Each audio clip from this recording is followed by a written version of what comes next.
Yes, এটাই বরিশালের level. বরিশালের লেভেল অনেক উঁচু। বরিশালের সাথে তুলনা করা যায় এমন দল বিপিএলে নেই, তা প্রমাণ করলো আজকে। আজকে বরিশাল 6 ওভার 3 বলে জয়লাভ করেছে, 81 বল হাতে রেখে 9 উইকেটে জয়লাভ করেছে। ঢাকাকে 73 রানে অল আউট করে দিয়েছে বরিশাল।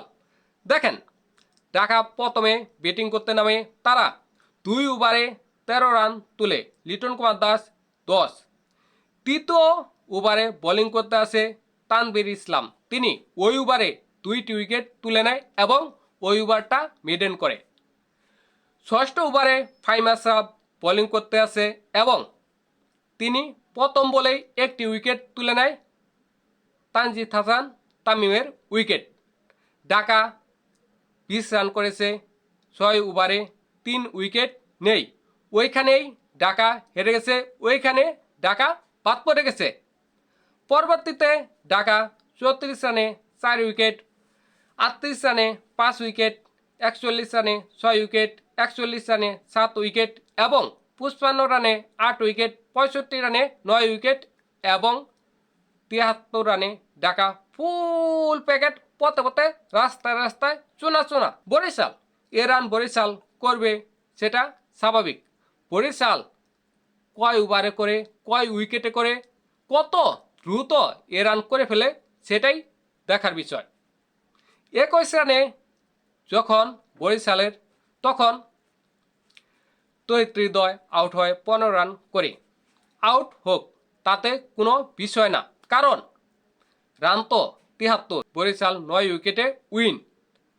তামিম করেছে 14 বলে 21 রান এবং ডেভিড মালান করেছে 16 বলে 37 রান।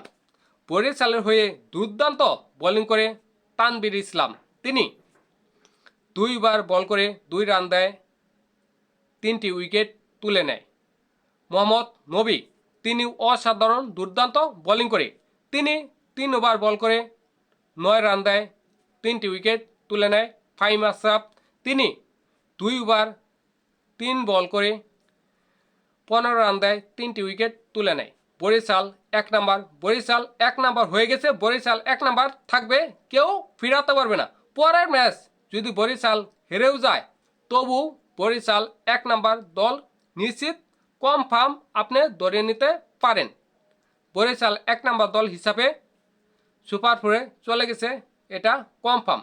শুধুমাত্র বরিশাল 1 নাম্বার দল হিসাবে সুপার ফোরে যাবে সেটা না, বরিশাল সবসময় 1 নাম্বার, এখনও 1 নাম্বার, পরেও 1 নাম্বার।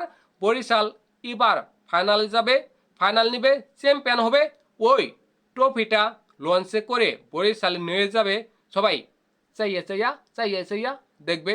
তাছাড়া আর কেউ কোনো কিছু করার নেই, সেটা আজকে ভালোভাবে প্রমাণ দেখালো বরিশাল। বরিশাল জাস্ট বিপিএলের কিং।